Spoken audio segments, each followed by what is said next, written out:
All right, so this is NorvellCentral coming back at you with a new video today about Kalen DeLoach, and I am joined by Spearmania. I actually follow him on Instagram and also Twitter. I will also leave his links in the bio, so that's going to be super exciting to see there. And hopefully we get some of my YouTube subscribers followed over there if you haven't already. It's great content over there, and super excited to have him on today. So we're just here to talk about Kalen DeLoach. It's a very exciting piece for Florida State's defense just to have that pivotal piece at the middle of the defense. And it's something that Florida State desperately needs. And last season, we had that kind of emergence of Kalen DeLoach. And before the season, we even saw him included in the depth chart. And that was something I was very, very surprised about. What were some of your thoughts on that so far?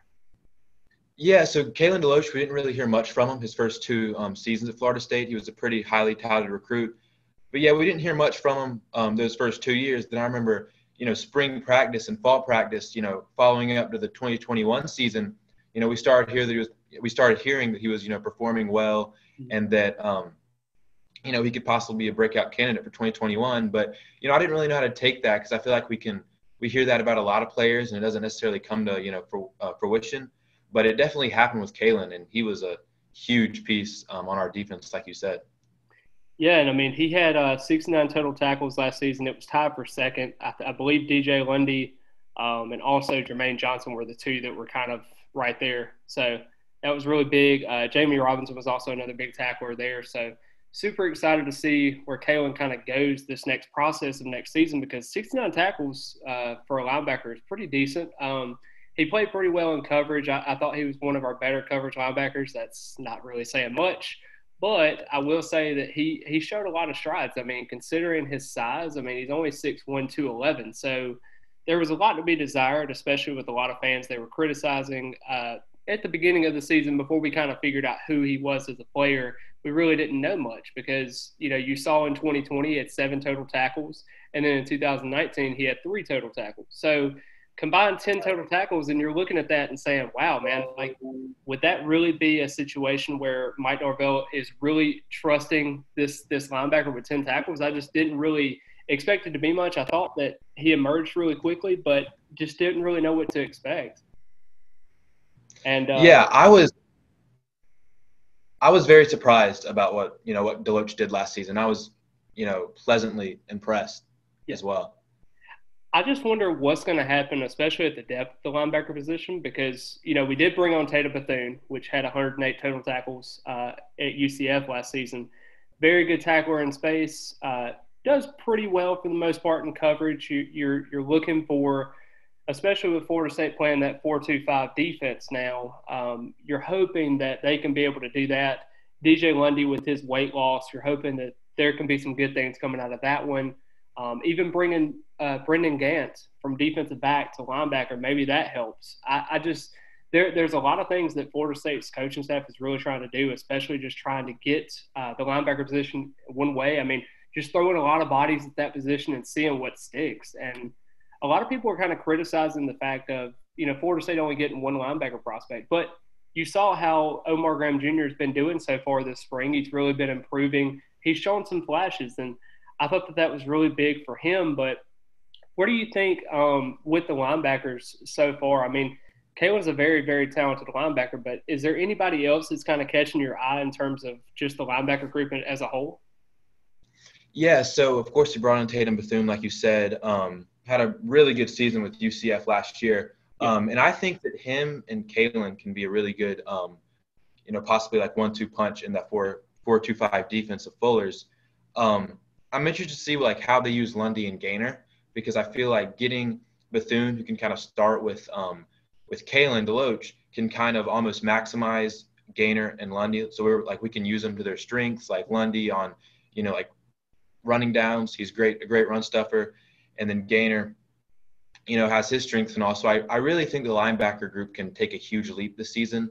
And then, like you said, Omar Graham Jr., I think probably one of the most underrated players in our class this past year, just put up insane numbers at, I believe it was Stranahan High School. Yep. And so I think, if we can kind of get those 6 guys playing well, I think we could really have a good linebacker core. Yeah, and I'm really interested to see, especially with Kalen, like we said, we kind of understand what kind of player he is now. You even saw that in the Boston College game. I mean, he was a man possessed in that game, and you saw at the back half of the season he had about 25 total tackles, and he was really trying to catch his stride there at the end. And I wonder what's going to happen with this linebacker group, because Florida State's linebacker core really hasn't been super impressive since 2014. And that's kind of where you saw the drop off in terms of just production and just overall talent at the position. Sure, we had Stephen Dix Jr., who I thought was going to be a contributor this year. He really needed to take some time to learn his development skills, especially dropping in coverage, coming down and run support. There were just a lot of things that really needed to be cleaned up from him. But, there's a lot of good things coming from Kalen, especially on the recruiting side of things as well. Considering that he is from Savannah, Georgia, he actually was a big component in trying to recruit Winston Wright Jr., who is also from the Savannah, Georgia area as well. I know he got that bad wreck, so we're going to have to figure out what his timetable is for his injury and everything. Hope everything's going well for him. But just in terms of that, do you think there's anything that like Kalen is bringing to the table other than just his play on the field? Yeah, like you said, he's from Savannah, Georgia. He can help possibly be a great recruiter for people in the Georgia area. And also, I've just heard good things about him, like in the locker room. Yeah. Like teammates seem to really love him. He seems to be just like a good kind of shining light in the locker room, great attitude. And it always seems like in games, he always he always keeps his head up. He doesn't let things kind of bring him down. He just seems to have like a very I don't know how to call it, like just very consistent attitude on the field. So I think besides not only his play on the field, I think he brings a lot of positives to the team for sure. Yeah, and I think this could be a situation where recruits for the 23 class could really look forward to kind of his play on the field, seeing that production from him just as in a whole, really. And I'm kind of excited to see what we do at the linebacker position. I know our board isn't really the greatest in the world at the linebacker position right now. I think Coach Shannon's really trying to develop a lot of guys, trying to get some guys in on campus visits. Haven't really been too successful right now, which is kind of worrisome a little bit. There are two linebackers that they're really interested in Caleb Valley and also Justin Cryer from Texas. I'm excited to see one of those two.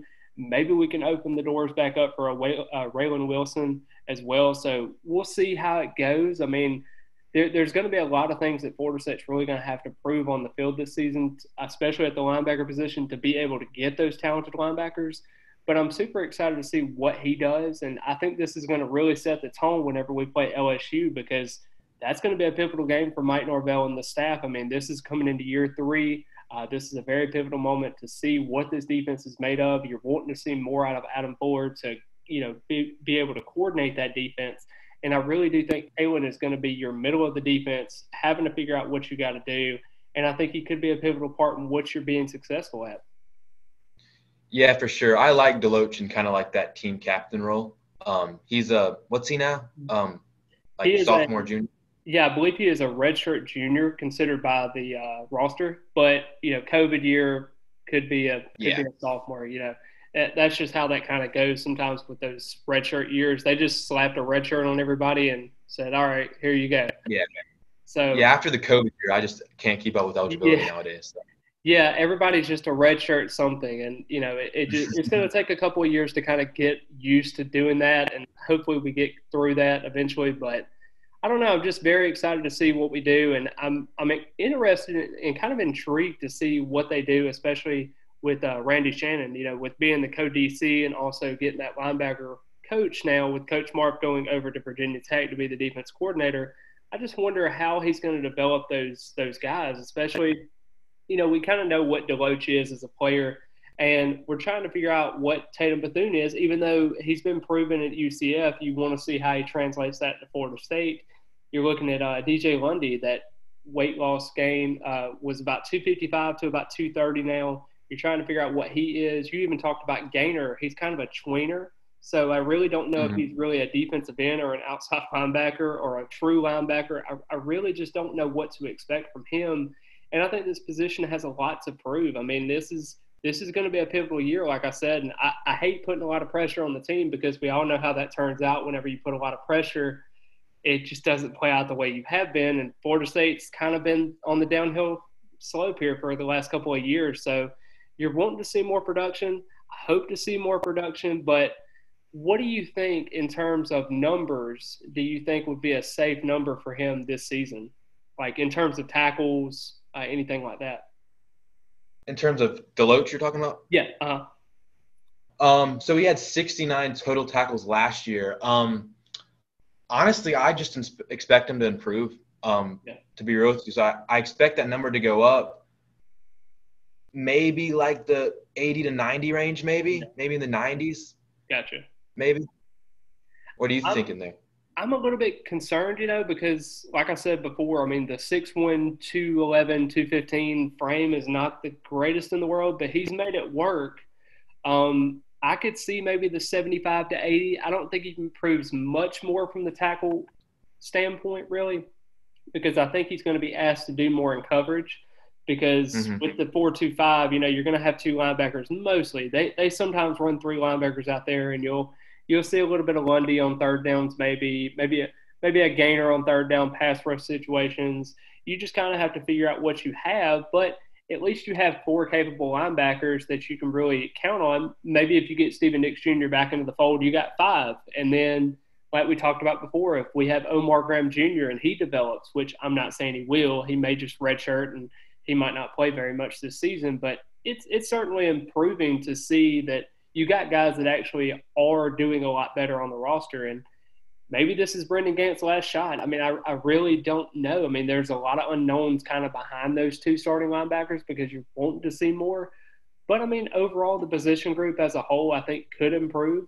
But maybe if he plays better as a linebacker, maybe the defensive line could really feed off of that. Maybe the secondary can feed off of that. I think there's just a lot into it that needs to be kind of seen first before we kind of assume anything.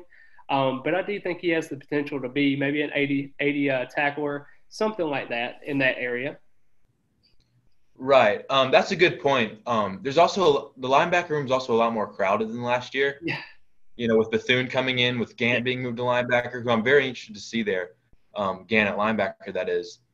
So, yeah, the linebacker room's a lot more crowded. So that's a good point that maybe he doesn't necessarily get into the 90s or anything like in tackles. But, if he doesn't get a 90 tackle season, that doesn't mean he has a bad season either, because, again, he could be dropping in coverage and stuff. So, yeah, I'm kind of excited too. What are your thoughts on this too? I see a lot of people talking about transfer portal. That it's all over, all over college football, and we kind of seen it today with Jarvis Brownlee going out to the transfer portal. Wish him nothing but the best, but just in terms of a production standpoint from Florida State, I know they've got 88 scholarship players on the roster, so some guys have to leave, and we may pick up a couple. I've heard tackle is going to be a main talking point in the transfer portal. Different positions, maybe even a wide receiver if Winston Wright doesn't really, get back to full strength with his injury. But do you think linebacker in the transfer portal is really a necessary requirement right now, or do you think that's kind of at the back burner? Yeah, I mean, I guess if, like, the right guy were to come along, like a surefire starter, then I think you kind of have to take him. But I don't think it's kind of at the top of our totem pole right now. Like you said, I think offensive tackle, maybe grabbing another defensive end, receiver, like you said. So I do think there's other positions of need that are above linebacker right now. But if the right one were to come, I think we take him for sure.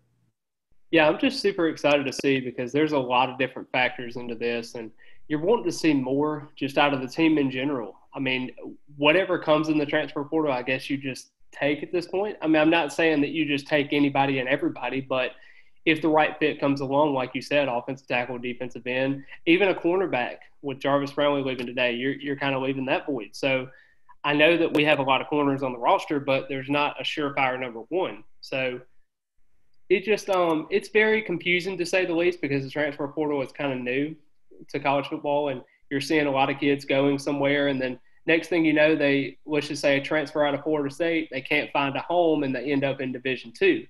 So that's kind of the sketchy part of transfer portal. You really don't know what to get. And even if you go after an FCS talent, we saw what happened with Marcus Cushney. Will that happen with Jared Verse, or will he be able to kind of get that production up and be able to consistently be a stable player? And really, and I want to kind of end on this. I hate to end on a bad note, really, But what do you think happens when Kalen DeLoach or also Tatum Bethune kind of leave? If they decide to leave out of here, who do you think will kind of step up in that starting role? Well, there is Omar Graham Jr. So if they leave after this year, that'll be Omar's either sophomore or redshirt freshman year. Yeah. I think Omar's a guy who could definitely step up. Lundy should still be here at that point. So you got those two. Then after that, I'm really hoping that maybe Steven Dix Jr. can develop into his potential. And then a guy like Jadarius Green McKnight really intrigues me because he has a lot of potential. He could hit hard. He could really tackle very well. So I'm very intrigued to see what he kind of turns into because I do think it could be a good option if he's developed well. Yeah, I definitely couldn't agree with you more. I mean, there's a lot of good pieces on this linebacker core, but you also have to think too with even a guy like DJ Lundy. I mean, he's not played football that long. I mean, he used to be a wrestler, so that kind of comes into play. Steven Dix Jr. hadn't played football very long either. He just kind of emerged his junior and senior year and became a 4-star. It just happens. I mean, there's certain aspects that you kind of have to account into and hopefully be able to do that. Now, I do think that, like you said, I think there's a lot of good pieces on this defense, especially at the linebacker position, and you're wanting to see a lot more. And I think that could be a situation where Florida State really proves itself to be able to recruit those linebackers and get development more.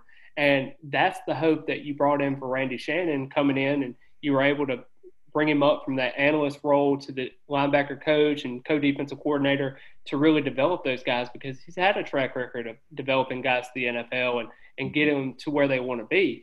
So my question to kind of end this thing is how are we really going to be able to do that this season? Because linebacker is going to be super important for us to go forward. And I think that's something we're going to have to watch out for.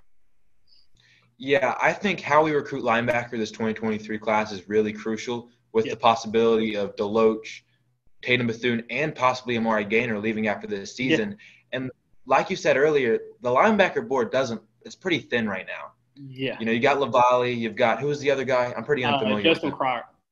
Justin Cryer. All right. I gotcha. And then there are some long shots, like maybe a Raylan Wilson or maybe – is it Javon Bryant? Yes. He is. I gotcha. Because he included Florida State in his top 7, and you're wanting to see more out of that, but he just hasn't visited. So there's the concern there, that you're kind of walking into. I mean, he's from Deerfield Beach, so maybe we get something out of him.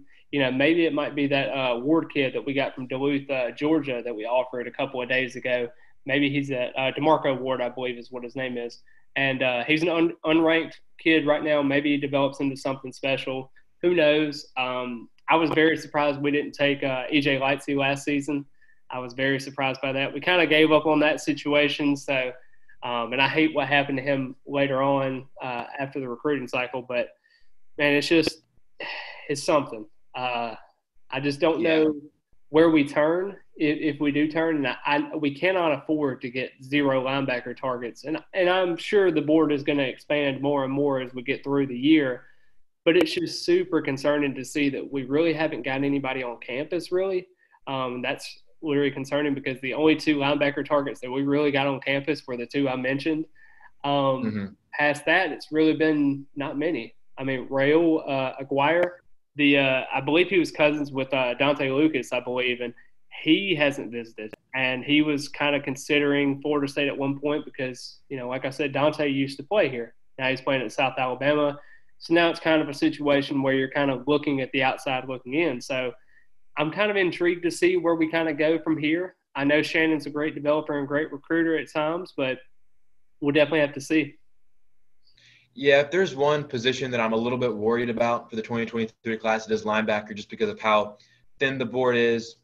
Hopefully maybe we can find some people that are like, later risers in the next, 9 or 12 months or whatever. But we really do need to step our game up there, finding new targets, getting them on campus, because I feel like we've actually done a really good job with most of all the other positions for the 2023 class. So hopefully we definitely expand that board for linebacker.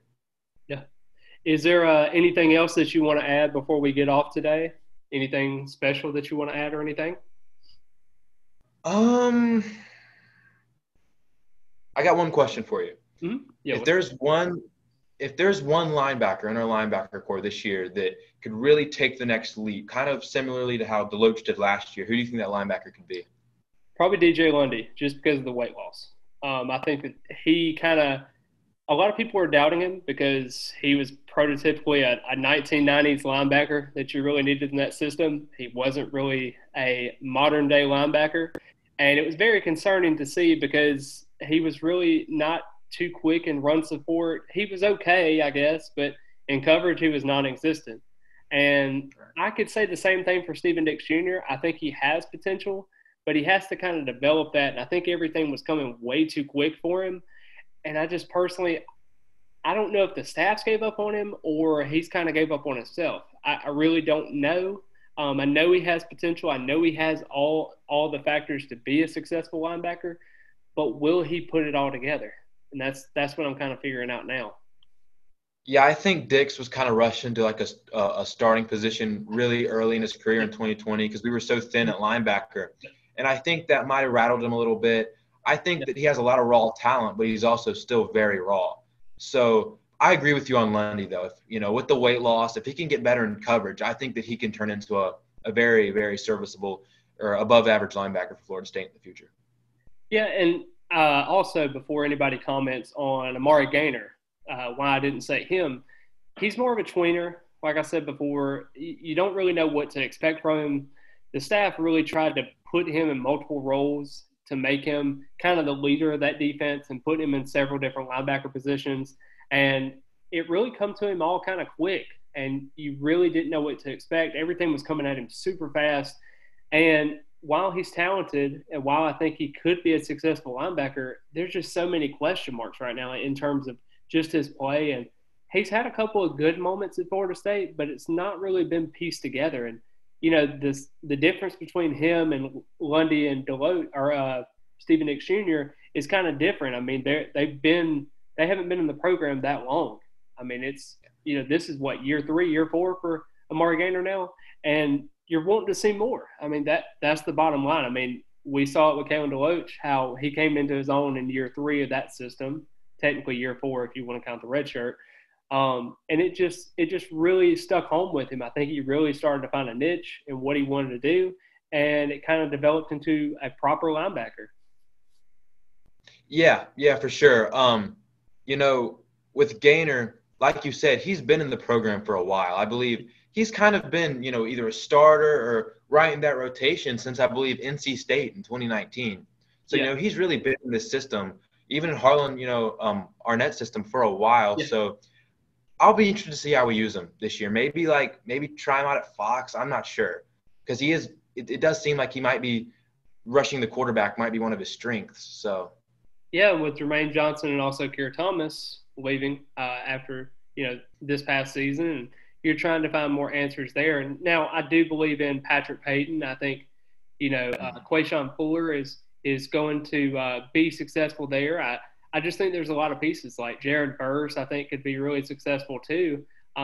Even Dennis Briggs I think could be really good, but you're just really trying to find more pieces, and it never hurts to have more pass rushers. Now, if they want to develop Gaynor into maybe a 250-pound defensive end and maybe develop him into kind of like a Leonard Warner. I know he's not Leonard Warner, but, if he can develop maybe his body is just too big to be a linebacker but too small to be a defensive end. Maybe you kind of speed up that process and put him at defensive end. Don't know, just kind of a thought there. Yeah, that's kind of the problem with him possibly moving to Fox is we do have a lot of bodies there. I think Dennis Briggs could really have a breakout year this year if we move him to Fox. Yeah. So, and then there's Peyton and Verse and Fuller and McClendon and, potentially like a Byron Turner or like a George Wilson could possibly burst onto the scene. So, yeah, I'm very interested to see how we use Gaynor in our defense. Yeah, but like I said, I really do appreciate you coming on today. It was a pleasure talking to you. Pleasure talking about this linebacker room. Hopefully we get more production out of all of our linebackers. Hopefully it's not just one and trying to figure out what the pieces are on the next step. But I just want to thank everyone for watching the video today. It was very impressive, like I said, for us to have that conversation, to be able to talk about the linebackers and everything. Be sure to like the video, comment your thoughts, and also subscribe to the channel. And also follow Spearmania's Instagram account and also Twitter account. I'll also leave the links to his social media accounts at the bottom of the description. And as always, go Noles. Go Noles.